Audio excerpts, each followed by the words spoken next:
Hey, what's up everybody? Welcome back. Brandon again. Today I want to talk a little bit about programming, which I think is super important. Obviously, I've talked about it a lot on the channel before. I've had other people come on to talk about it as well. But I want to take a step back and just talk about having an optimal program for you. And I really want to emphasize for you here, just because if you have a friend or whatever that's on another program that's getting great results, don't think you could just hop on that same programming and see those same results. So I'm just going to give you some 3 basic tips that I would take a look at on your current program or any program you're considering to let it know if it's optimal for you.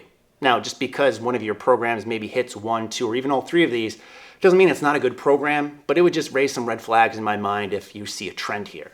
So the first thing I want to talk about is just in general, programming and programming progression. So hopefully if you're on a program, it has some sort of built-in progression, whether that be using percentage-based work, RPE-based work, or hopefully both. And the reason I say this is because I see a lot of programs out there, which I would kind of classify as the bodybuilding magazine program, meaning that it has the exercise listed, the sets, and the reps, but that's about it. All the guesswork is left up to you in this case, which doesn't really help you much in terms of long-term gains, because powerlifting and programming in general, you really got a kind of a blend of intensity and volume. And if you have your foot on the pedal all the time, you're not going to see results, as well as if you have your foot off the pedal, again, it could potentially have negative impacts on you.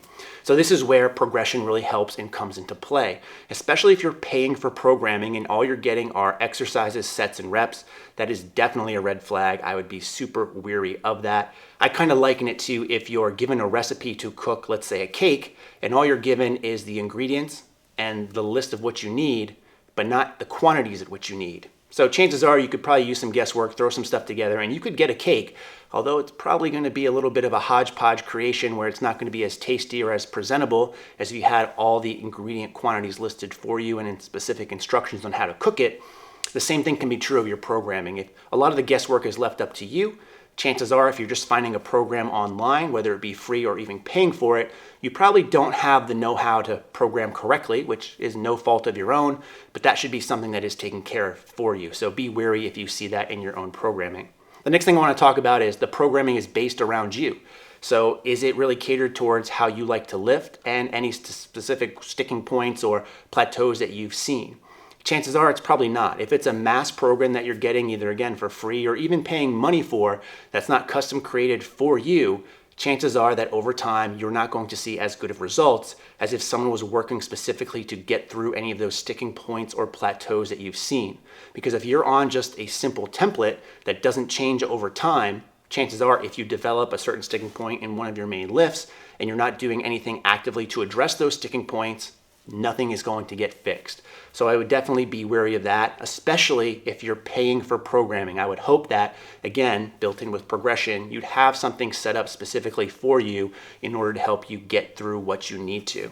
And speaking of kind of for you and kind of optimal and all that, that brings up to the third point, which is if you enjoy the training, if you get results from the training, and it works with your schedule. Now, not all 3 of those are mutually exclusive. It doesn't have to hit on all 3 of those. If it does, fantastic.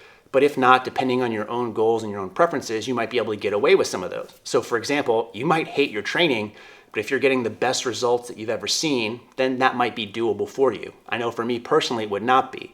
So for example, a couple of years ago, I ran some training under Dan Green. I got really, really strong. But the flip side was I wasn't really enjoying training that much, and I actually got hurt off of it because I just couldn't keep up with the recovery times of it. So that was not an optimal program for me, even though I was getting great results. On the flip side, if you really enjoy training, but you're not seeing results, then that might not be a win for you either. I think a good blend of all 3 is kind of the best, where you enjoy training, you're seeing results, and it works with your schedule. Because that's another important thing for you.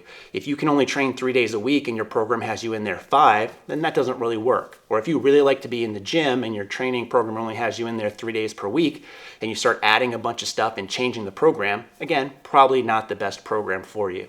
So for those 3 things, if you can find some built-in progression, behind something that is catered towards you and something that you enjoy, it works with your schedule and you're getting results, then that probably would be the most optimal program. Hope that helps you if you're looking at programming. Don't ask me for suggestions because as always, it depends. But in the meantime, as always, thanks for watching and stay big.